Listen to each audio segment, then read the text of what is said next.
Hi, everyone. This is Daria Anne, host of True Voice Unfiltered. And I want to introduce a very special segment that we are inaugurating this evening called Mark and Muzz. And tonight's episode is the Mark and Muzz Christmas Spectacular. This is going to be a monthly podcast or a monthly segment of the True Voice Unfiltered podcast. We'll see how it goes, and if it takes off, it will become its own spin-off podcast. But my brother Mark and I decided it would be fun to do a brother-sister podcast where we talk about things like family traditions, sports, pop culture, experiences that we've had, funny stories, things that are relatable, hopefully, to most of you out there. And since today is December 1st, 2025, I want to dedicate this episode to my dad, who passed away 3 years ago on December 1st, 2022. Very grateful that he was surrounded by family, including me, as he took his last breath.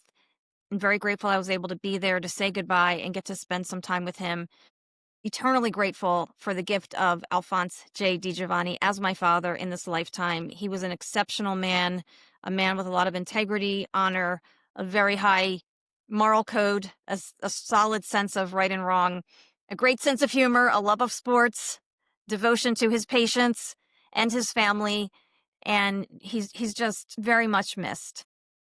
And at the same time, I'm grateful that he's no longer suffering and dealing with the earthly limitations that he had to deal with later in life. So, Dad, if you're listening, and I know that you are around us all, we love you. Thank you for being such a wonderful father, family man, husband, just all around solid human being. We miss you, and we will be sharing memories of you in this episode. My father loved Christmas. It was his favorite holiday, so it's fitting that we are recording this first episode on this special anniversary. So look for the monthly Mark and Muzz segment as part of True Voice Unfiltered, and possibly later on its own podcast. We'll see how it goes. Thank you all for listening, and we look forward to your feedback.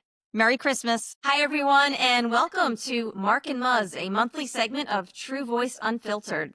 Ho, ho, ho, I'm Mark. And I'm Muzz. Thank you for joining us tonight. I think we should start out, Mark, by explaining where the nickname Muzz came from. I know this is our Christmas Spectacular show, but since it's our first one... No, it's a great story. So when you were young, you were the youngest, and you were very bossy, as it were. No, I wasn't. And we used to call you Mother. And then we shortened it because that was too long to say Muzz. And then Mother was too hard to say, to pronounce for the English tongue, so we had to bastardize it and go Muzz.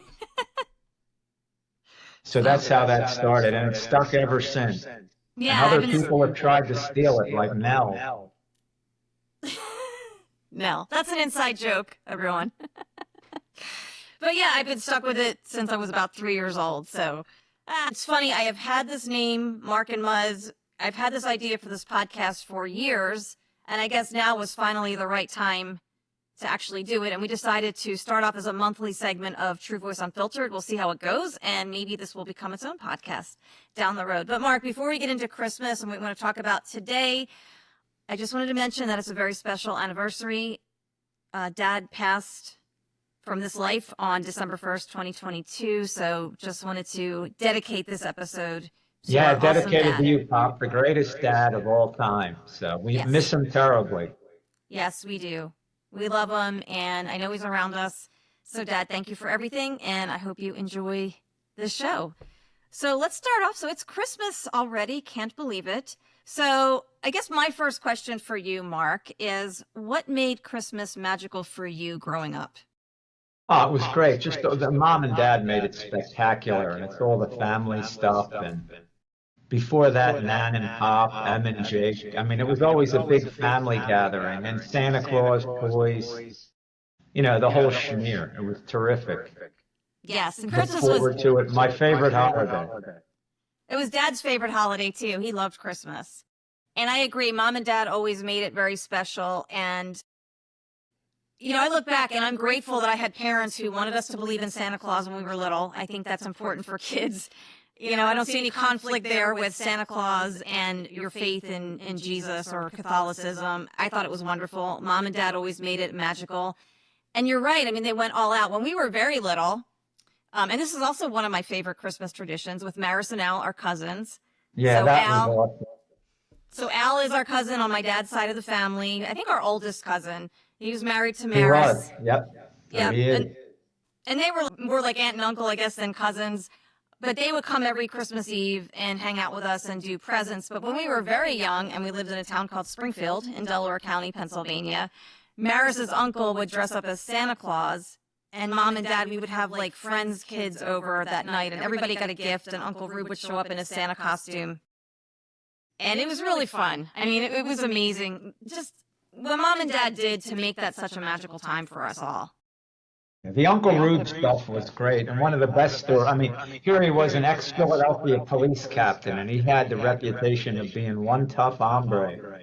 And here he comes as Santa Claus, and he was up in years and having trouble seeing. And Mom would always get little, like all the kids from the neighborhood would come, and she would get little gifts for Santa to hand out. So because we had Dad's name was Al and and cousin Al was Al, she had to distinguish. So for Dad, she put Dr. Dr. period Al, and for Al just Al. So Uncle Rube is doing the gifts, Daria, Carol, and Paul, and he goes, "This one's for Drow." We're like, "What?" He's like, "Drow." And Mom's like, "Oh no, it's Dr. Al." So that was pretty funny. Yeah, very, very funny. And I also remember I was very young at this time, and I saw a light outside that I swore was Rudolph. It was probably just one of those, what are those red lights, that are, I can't remember what it was, but it was just some normal thing that was probably out there every other night. And I was freaking out thinking it was Rudolph and telling everybody, I see him, I see him, I see Rudolph. I remember that. That was funny. Pretty funny. And all Uncle Rube wanted for his service as Santa was a case of Budweiser. Hilarious. And then I think Maris realized one year when I saw Uncle Rube later after Santa Claus left and said, Uncle Rube, you have the same glasses as Santa Claus. And she thought, uh-oh, I think this is the last year we're going to get away with this. Yeah, but he had a good run, 5-6 year run. Yeah, he really did. It was a lot of fun. We always got a nice big Christmas tree, and Mom always decorated the house to the nines, just went all out. Yeah, and the whole presents. season, I mean, decorated inside and out, the music, the whole season leading into it. It makes the winter, I mean, the winter is bearable for me up here, November and December, because of Thanksgiving and Christmas. After New Year's, it's just brutal and bleak, but that whole season is spectacular. And, when you're a kid going downtown to see Santa Claus, and just a lot of great memories. Yeah, I remember, was it Wanamaker's in downtown Philly? Wanamaker's, yeah, we used to go down there to see Santa Claus. They had the light show. They're still doing the light show. I don't know who's doing it, but yeah, that was always a tradition. And, the Thanksgiving Day parade kind of ushered it in because Santa pulled up the rear. Yeah. And everybody knew the shopping season was upon us. And now they have an ice rink, too, I believe. Yeah, they've got a nice little setup around City Hall, this Christmas village with an ice rink and the whole 9 yards. So it's really nice. And then it's just a great time of year. People are in a good mood for the most part. Yeah. Eating, drinking, Yeah. It's funny, as a kid, I remember thinking, like, today's December 1st. I remember thinking, like, on December 1st, oh my God, Christmas is so far away. It's not until the 25th. Now it's like, as an adult, it's like as soon as we pass Labor Day, like, all of the holidays kind of blur together. It's kind of funny. Same way. I thought that the period from Thanksgiving to Christmas was interminable. Now it's New Year's. You blink, it's Memorial Day, you blink the 4th, you blink Labor Day, you blink Thanksgiving, you blink Christmas, and you're back to New Year's. Crazy. It's crazy. All right, so, go ahead. I was going to say, another great memory was, we were in Germantown living with Nan and Pop. For the and that first is a section couple. of Philadelphia for people listening that aren't familiar. Which I don't remember. But when I started to have a memory was when we were in West Philly. And Nan and I think they got on like a 4 o'clock train or bus or something to get there when I woke up. And I remember running down the steps and I would see the gifts and I'd see them. I didn't know who to run to first. Aww. Then I got it down to I would grab the gift and then jump on them. And that was awesome. And then what they would do, they were sneaky. I would get caught up in the gifts, and then they would sneak out. And I'm like, shit, they left. They went to Aunt Marie's or somewhere else. Yeah, well, they had to make the rounds and see all the grandkids, I'm sure. So that was a great memory. Yeah, and that just proves that really, I guess, the greatest gift is family. What's that? I guess that story illustrates that really the greatest gift is family, and just growing up with that love, stability, and security, which I'm always grateful for every single day. I always write that down as one of the things I'm most grateful for, because the older I get, the more I realize that not everyone gets that in this life. No. And so Mom and Dad were amazing parents. We had just a lot of great times, a lot of great memories. And one memory, too, I know we did our episode about Ralph for Down Syndrome Awareness Month. What was his, when he was a little kid, I probably wasn't even born yet, but he wanted, tell us about Kelly Car Wash. It was this thing. It was a thing called Kelly Car Wash. And I don't know, I guess they gave you a car with it, and the car went through, and I guess you had to pour water in it, and it like washed the car. So he was hung up on that. That was his big thing. Kelly Car Wash. Yeah, Kelly Car Wash. And the thing about Ralph, too, is even as he got older, he always had that childlike wonder about Christmas. He would get excited for presents. Years later when he was into wrestling, and he would get wrestling DVDs or whatever, things like that, or gift cards for the Regal, his movie theater. It was cool. It was always cool to see Christmas through his eyes. And then the other funny one was years later, he got dressed as Santa. We went over to Lavala's. Yes. And he was Santa for the deaf. He wasn't saying. He was like, he would ring, I think he had a bell, and he would just do this, but he wasn't like saying anything. Don't talk. Santa, don't talk. Share teeth, no? I think he got nervous. I don't know. That was pretty funny. Yeah, we're like, Ralph, do ho, ho, ho. He didn't. Pretty funny. And then some other great, when I got a little bit older, like 10, 12, photo. Electric football was this big game. It was this magnetic board. And you plugged it in, and you had these little plastic players, and it felt football. And it took you forever to line up both teams, and you hit a button, and all the guys did was lock arms and go in a circle. But I loved electric football. Cool. And then there were other sports games. There was photo electric football, where you put the offensive sheet down, and you overlaid the defensive sheet, and then you turned the light on, and you would see where the lines intersected. That's how far the play went. Oh, that's that was cool. Fun. That sounds really then cool. There was Monday Night Football. I had all of those things. And one of the greatest Christmases, we were in Springfield, and we got the tabletop hockey. I was just going to mention that. Yes. And the next day, like Charlie and Chris, Frankie, cousins, all our cousins, and Al were there, and we were screaming, having a tournament, on the kitchen table in Springfield. I mean, screaming like a real game. Then we started playing for whatever reason, you'd make that triangular paper football, and you kick it. And Frankie, who had that finger that was lopped off at the end, he goes, Dempsey. We were roaring. Former Eagles kicker. Tom Dempsey was one with a club foot. Yes. Well, Frankie had his tip of his finger cut off, and he was kicking field goal. Too funny. And I remember that hockey game. I mean, it had like the knobs, and there was like a little player, and you would like control it. Yeah, I don't even know if they make that anymore. Probably not. Now you see them in bars sometimes, and different. They still make it now. It's more plastic, but the players then were metal, and all the kids in the neighborhood, we take it to each other's houses and have tournaments. It was great. It's very cool. I also loved air hockey. We had an air hockey. Yep, table. Ping pong. We had the ping pong table. We did. Yeah, it was fun. And when we lived in Springfield, we had a finished basement. But then when we moved to the house on Martin's Run, everything shifted to the game room. That's where like our Christmas stuff was set up, the tree, the gifts, and everything. Very cool. And then, when I was in grade school, I was in the choir, and we would go, when Maris and I would come, we would go to Christmas Eve Mass and then come home and have the 7-fish dinner, which leads me to another tradition related to food. I think one of my all-time favorite holiday meals is the Christmas Eve 7-fish dinner. Yeah, we do the crabs, shrimp, melts. That was great stuff. Yep. Yeah, totally. Went too fast. Yeah, I know. It makes me a little melancholy, but yes, great memories though. And I'm grateful to have great memories. All right, so let's move on to our next segment. best Christmas movies or TV specials of all time. So I want you to go first, Mark. I did a top 5 list. I'm going to go with my fifth first, Okay. and one that a lot of people have forgotten, but not me. 64, which was the same year of the Rankin Bass great Christmas TV shows, Rudolph and the Drummer Boy. But anyway, this was a full-length movie, 64. Santa Claus Conquers the Martians, featuring 10-year-old Pia Zadora as Gourmand the Martian Girl. Classic movie. It's been voted one of the worst movies of all time, but I remember seeing it, I think, with Paul Collins, if I'm not mistaken. Too funny. I think I have a vague memory of that movie.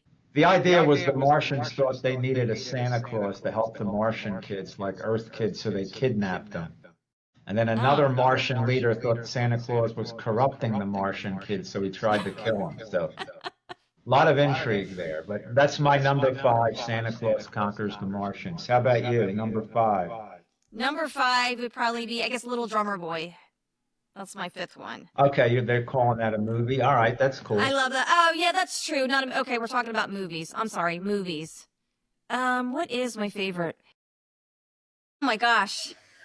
I was supposed to think about this. See, I thought that counted as a movie. I'm sorry. You can do that. We'll go with that. Let's go with Little Drummer Boy. That's number. I loved the narration, the music. Yes, by Graham, whatever her name was. Yes, yes, she had some kind of accent, which I loved, and I just loved the whole story. And that was a Rankin Bass, right? That was one of theirs? I think it was, yeah. Yeah. All right, my number 4. Christmas Vacation, 1989, Chevy Chase and Randy Quaid, classic. just hilarious. With the lights, and he gets locked in the attic, and he cuts the tree, and it goes in the window of the house next door. There's 2 goofy neighbors, and Randy Quaid comes as surprise. And the great scene where he's waiting for his Christmas bonus, and they're all there, and he opens the envelope, and he gets enrolled in the Jelly Club of the month. Oh my God, too funny. Too funny. Yeah, Chevy Chase was funny. I remember the scene where he takes them way out. They go to some remote place. They're going to chop down their own tree, and that's way too big. It doesn't fit in the house. Yeah, very funny. Too funny. All right, and then for me, for number 4, what am I going to say? Well, I love this is a Hallmark movie, so you probably won't. You may not have seen it, but I believe it was from 2004. It was called A Boyfriend for Christmas, and it starred Kelly Williams, who I believe was in, what was that legal show back in the 80s? Was she in LA Law, I think? LA Law. I think it was LA Law. I could be wrong. But anyway, really cute. Just, one of those cute, fluffy Hallmark Christmas movies. But one of my favorites. I don't even think they even show it anymore. But a lot of great decorations. Yeah, definitely. Everything. It's one thing about a Hallmark. Yeah, that's what I love about Hallmark movies at Christmas time. They're like escapism, because I've never seen a town or even anybody's house decorated the way they are in those movies. And I've seen a lot of decorations. Even the toilets are decorated. Yeah. I know. It's hilarious. I mean, and they're not even simple decorations. These are elaborate decorations. I mean, if it's like a single person that lives in their own house, the decorations are just extreme everywhere. Absolutely. So pretty magical. That's the magic of Christmas, I guess, by Hallmark. So. All right, my number 3, White Christmas, 1954, Bing Crosby, Danny Kaye, Rosemary Clooney, and Vera Ellen. Classic, a little schmaltzy. They're war buddies. They meet in the war, and then they get hooked up with the general, who was their general in the war, runs an inn in Vermont, and he's going bankrupt. And by that time, Bing and Danny are stars, and they bring their Christmas show, and they save the general's country inn. But great movie, a lot of great dance scenes. Danny Kaye was a hell of a dancer. And Bing crooning, of course, with Rosemary Clooney. Vera Ellen was a tremendous dancer. You don't hear much about her, but well done Christmas movie. All right, awesome. So what are we up to? Number 3? We need your 3rd. I'm losing track here. Okay, so there's another Hallmark movie called A Christmas to Remember with Mira Sorvino. that I really love. She plays like this executive, high-powered executive in New York, and they don't really explain it. She only talks about her mother as a little girl, like her Christmas memories. And anyway, her boss finally convinces her to just take some time off and, get away from it all. So she flies her out to Colorado, where, of course, I think it's Cameron Matheson plays the lead guy. Of course, Hallmark, there's always romance in these Christmas movies. And he's a widower with 3 children. And as she's in her rental car trying to get to her resort, she skids off the road. It's snowing and has an accident and gets amnesia because she hits her head. I love the old amnesia trick in these movies. And anyway, she ends up at his house and meets his 3 kids, and it sort of unfolds from there and kind of starts to fall in love with the kids and then eventually the guy, and then they get together at the end, and they show like a year later. Oh, I know what it was. She had a cooking show. That's what it was. She had a cooking show in New York. And so a year later at the end, they show her doing her cooking show, but now she's got this whole new family around her. And it's just a really cute movie. I like it. Sounds good. All right, my number 2 is A Christmas Carol. I like the 1980. There are a lot of different versions. 1984 with George C. Scott was very good. There was also an animated one with Jim Carrey about 15 years ago, which was good. So just a great story, the classic Dickens novel. Yeah. Just wonderfully told and remade. Awesome. All right, so we're up to my number 2, right? I think I'm going to go with The Year Without a Santa Claus. Again, not technically a movie, but I kind of messed this up. I was conflating Christmas specials and movies, but Heat Miser, Cold Miser. Yes. Pretty funny. Paul and I, our other brother Paul, we used to just crack up watching that when we were younger.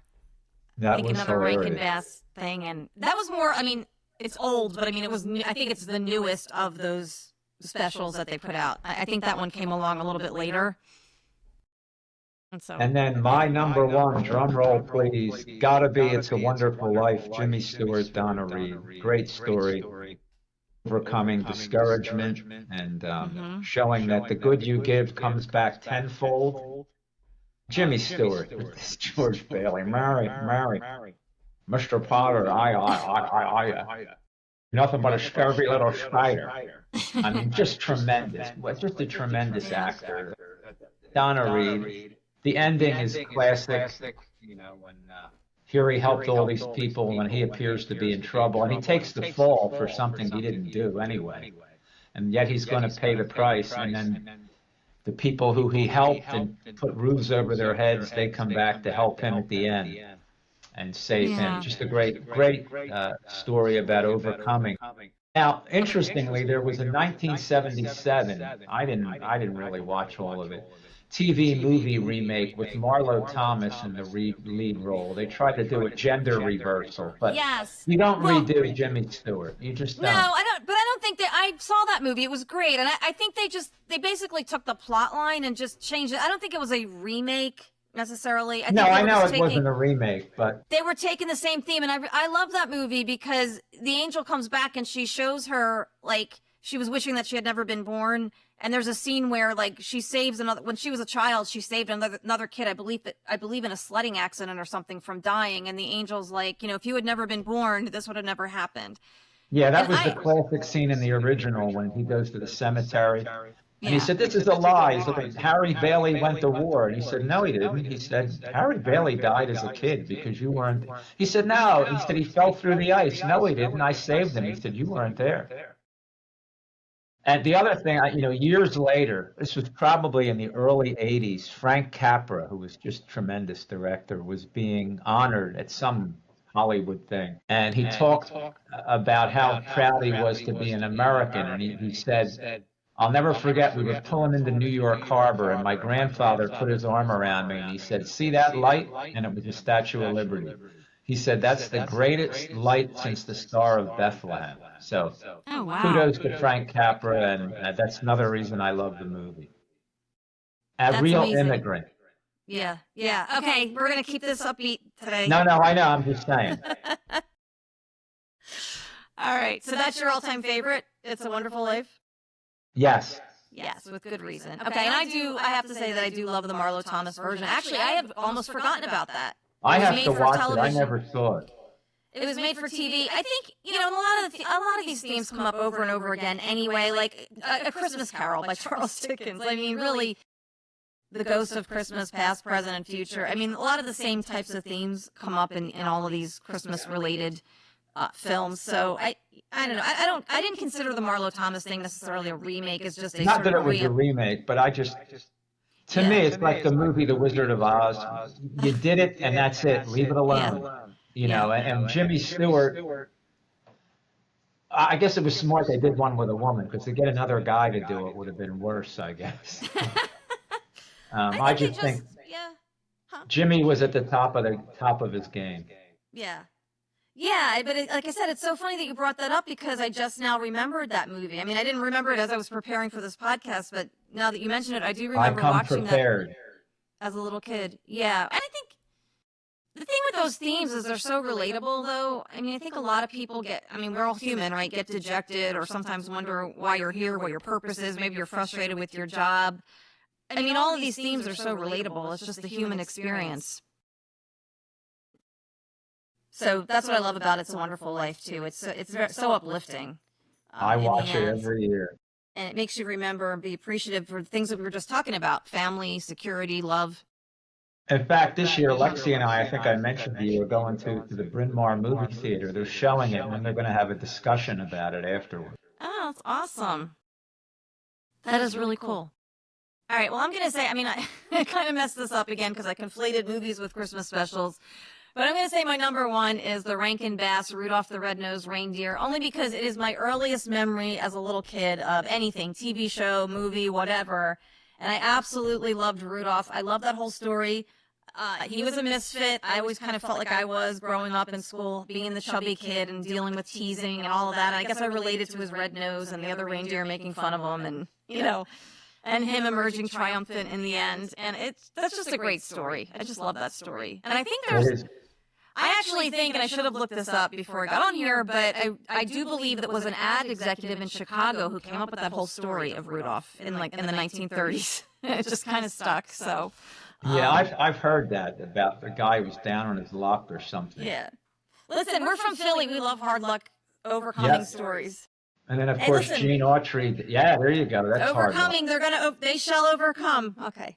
Yeah, we hope. Gene Autry did the song, The Singing Cowboy. Yeah. Okay. Oh, you mentioned songs. All right. So let's move on to Christmas carols and Christmas songs. So what are your top 5? All right. So I did songs and carols separate. Oh, okay. All right. Do carols first then. Will you do carols first? Yeah. And these were really hard to do. I mean, I like them all. I have Hark the Herald Angels Sing at 5. Mm-hmm. How about you?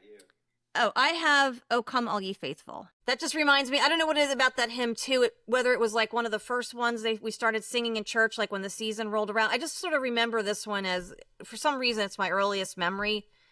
And I'm not saying that it is the first carol that we sang at church when the Christmas season rolled around, but I equate it with that because I guess it's the first one I remember. And I just always liked it.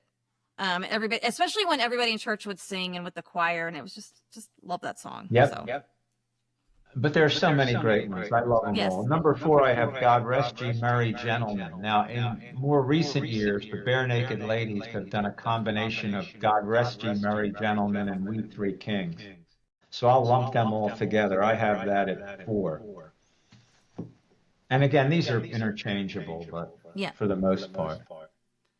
All right, I have at number 4, Silent Night, and I want to say that my favorite version of this is actually Stevie Nicks. I don't know if you've ever heard that one, but I love great version. there's just something about her voice and the arrangement and that's my favorite version of Silent Night. So I'm going to go with Silent Night for number 4. Then at 3, I have kind of a newer one, Mary Did You Know? Love that. Good different versions of that. I'm trying to think. One with Kenny Rogers and, I don't know, Winona Judd. I feel like the Judds, Winona, and Naomi did that together. Mary, Did You Know? And I feel like Kenny Rogers was with somebody else. I'm not sure. Or maybe Kenny Rogers was like a solo. No, I saw him with one of them just recently on YouTube. but I Well, don't I don't know. But know. anyway, that's the song I have at 3. That's a great one too. That's actually third on my list also because I know it's kind of newer, but here's the thing: I do like newer Christmas carols too, like this one. I mean, I don't think we have to just stay stuck in the past. I mean, celebrate the ones from the past, but I mean, I always think it's great when somebody comes out with a newer version of an actual carol. And I guess by carol, I mean more the Christmas carols that celebrate the birth of Jesus versus sort of the secular aspects of the holiday. That's kind of how I separate carols from songs. So at number 2, I went Silent Night, oldie but goodie. Yep, that is a good one. Okay, at number 2, I have Away in a Manger. It's just another one of those Christmas carols that I remember from being a little kid, like one of my first memories of it. So. And then my number 1, this one I would keep at number 1. The other ones are interchangeable. Oh Holy Night. That's my number 1. Hey, there you go. The Mario Lanza version is great. Okay. Barati has a version, Josh Groban. Yes. Well, my favorite version is Mariah Carey, Oh Holy Night. I'm not talking about any of the other songs on that soundtrack, but her version of Oh Holy Night is spectacular, too. And there's a great version, I might have mentioned it to you, of What Child Is This with Andrea Bocelli and Mary J. Blige, which is really good. So I just throw that out as an extra. Recommended listening. And if we're going to talk about a Christmas soundtrack, I think my all-time favorite soundtrack is Harry Connick. I believe it came out in 1991, When My Heart Finds Christmas. Yes. Every song on that is outstanding. I can't even pick a favorite song on that. I really like a lot of great songs. I like the not the drummer, but this Wooden Soldier March. That was awesome. I like, that awesome, the way he put that together. And I also love When My Heart Finds Christmas. Yes. Beautiful. But every song on that album, phenomenal. I love it. Great album. Yeah, so I would say that's my favorite, like, Christmas soundtrack collection. All right, but how about top 5 Christmas songs? Okay. Wait, hold on. I have one more. Sorry, I know I'm throwing in another one. Go Tell It on the Mountain. Vanessa Williams had a Christmas DVD that came out, I believe, in like 1997. It's also one of my favorites. Her version of Go Tell It on the Mountain gives me goosebumps. I can't believe I almost forgot to mention that. She's got a phenomenal voice, and that is an album I highly recommend also. Yeah, she does have a phenomenal. But that Go Tell It on the Mountain gives me the chills every time I hear it. So I just wanted to throw that one in there. So are you moving on to songs? Let's move on to songs. So I have number 5, Baby It's Cold Outside. Love it. Vanessa's version is the best. Go ahead. I like Dean Martin's version. I forget who he did it with, but there's so many different versions which are good. And I have to say, in defense of that song, I know years ago everybody was all up in arms about the song. I mean, I think it's about normal human relationships, people. I don't pay any attention to that. Yeah. So anyway, no, I do love that song. I'm glad you brought that up. Actually, that is one of my favorites. So I'm going to steal that one too because I do love Baby It's Cold Outside. I'm going to say Baby It's Cold Outside, but for me, my version is Vanessa Williams. That's my favorite. Okay. Number 4, I'm going with Silver Bells. Okay. Well, I think number 4 for me, I'm going to go with Harry Connick's. We talked about it, but the March of the Toy Soldiers. That's a good one. Yeah. All right. What else you got? Number 3, I'm going White Christmas, Bing Crosby. Yeah, that's nice. Number 3, I think I'm going to go with When My Heart Finds Christmas. I love that Harry Connick song. There you go. Good song. Mm-hmm. Number 2, the Christmas song, Nat King Cole. Chestnuts roasting on an open fire. Love that. Very nice. And it's so funny because my number 2 is, I think it's called My Grown-Up Christmas List by Natalie Cole. What is it? My Grown-Up Christmas List, and it's about like an end to war, no one will ever be alone. I can't think of the lyrics right now. I'm blanking out, but it's a beautiful song. Like, nice. Yeah, it's called, I think it's called My Grown-Up Christmas List. So that's a good one. And my number 1 doesn't get a lot of play, but it's Sinatra, the king, the chairman of the board, the Christmas Waltz. frosted window panes, candles Oh, burning yes. inside. Love that. Nice. I love that too. I remember that album. And See the picture, his face on the front cover with a big smile and like, yeah, he's got the presents. God, funny. That's awesome. Jolly Christmas. My God, that's amazing. yep, That is great absolutely stuff. amazing. See, I come Oh, prepared, baby. I'm going to say for my number one, every time I think of this woman, I get so sad, but Merry Christmas, Darling by the Carpenters. Karen Carpenter, that was one of Dad's favorite singers. He loved her voice, and I mean, she's like, I don't think there'll ever be another one like her. No, she was a tremendous voice. She was also a tremendous drummer. Yes, she Just really was. multi-talented. You won't see a talent like that in a while. No, and I just, that song makes me think of Dad because Dad loved the song and he loved Karen Carpenter, and I love the song too, so that's why it's my number one. And just, her voice is just, it's powerful, soothing, I don't know, all at the same time. I mean, it's just perfect pitch. I mean, she was just amazing. Very sad. Makes me sad that she didn't think she was ever good enough, and that's a whole long story. Yeah, it was really a great loss to lose her. She was terrific. Yeah, so rest in peace, Karen. I mean, the thing is, she lives on in her music. Oh. All right, so let's talk about, how about we talk about food, cookies, and must-have holiday treats. So what are some of your favorite holiday dishes, cookies, cakes, Oh man, we whatever? talked about the 7 fishes. I love all of that. The pastas we would have. Aunt Em would make those nut cups, which were phenomenal. I mean, I don't even know what was in them. The Italian cookies with the icing and the sprinkles. Those are my favorite, the wedding Like a cookies. lemon cookie, I guess you'd call it. Antoinette used to make these things called cows and geels. For all you non-Italians out there, it looked like a ravioli, fried dough with chocolate and honey inside. Phenomenal.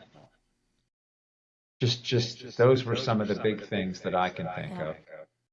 Yeah, and I love the Italian wedding cookies, the ones you mentioned. They're just like the plain cookie with the icing and the sprinkles. Those are my favorite.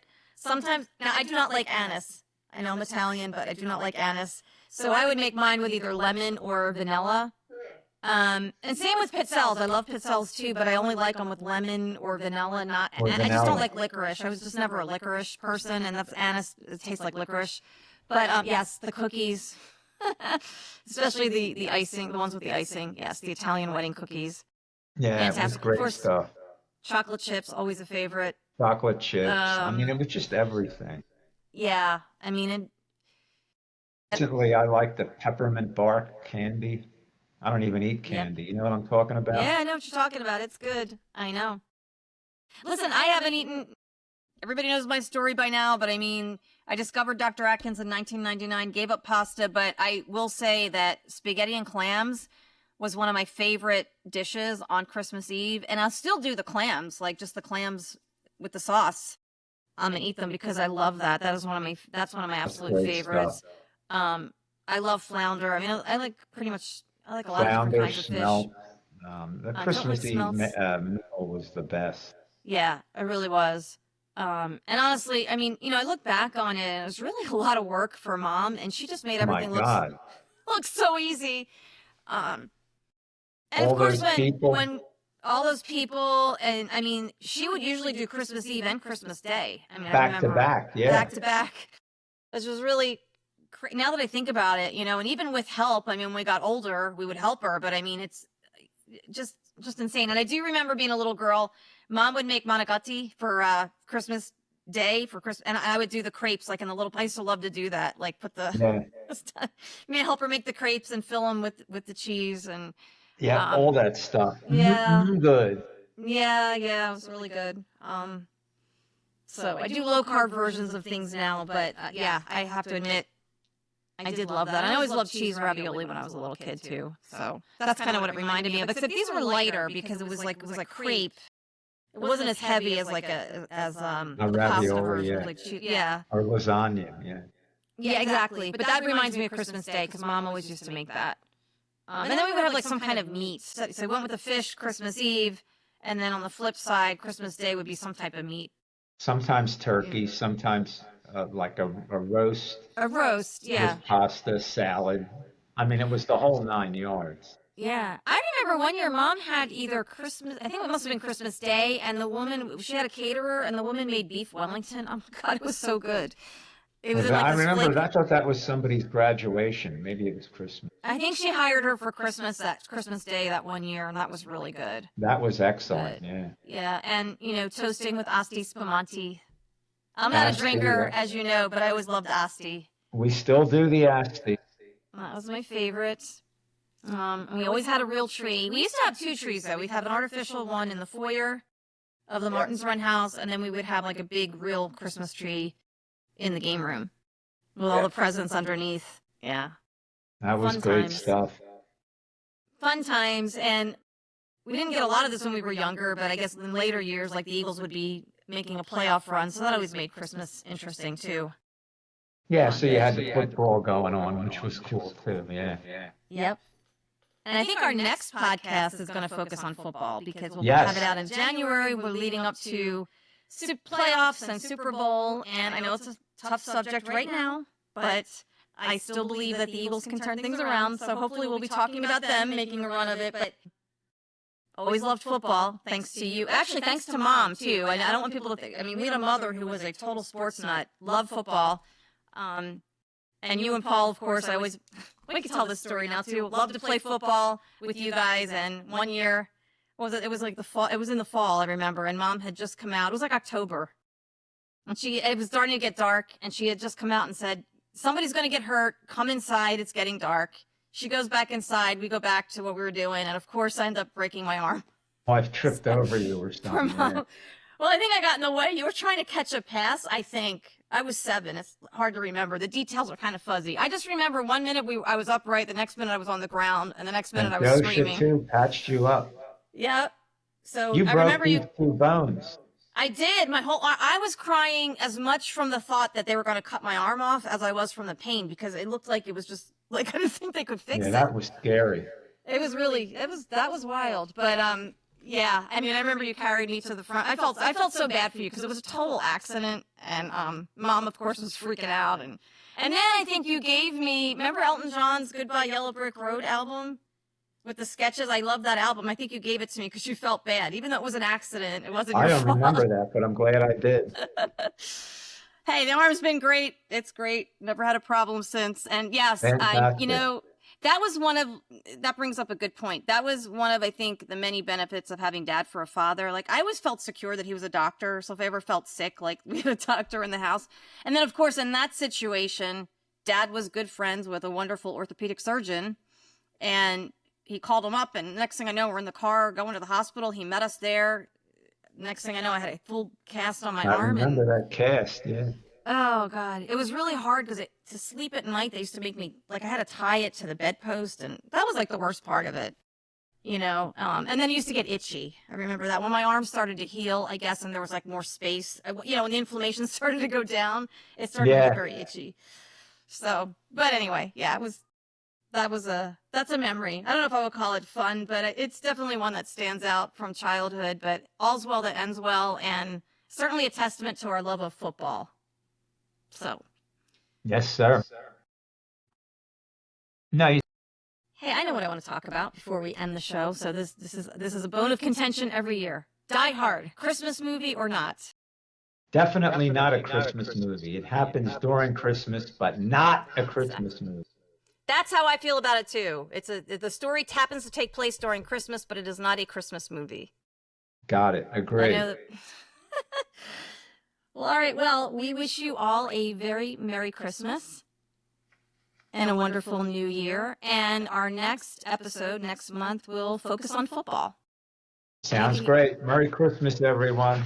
Merry Christmas, everyone. Take care.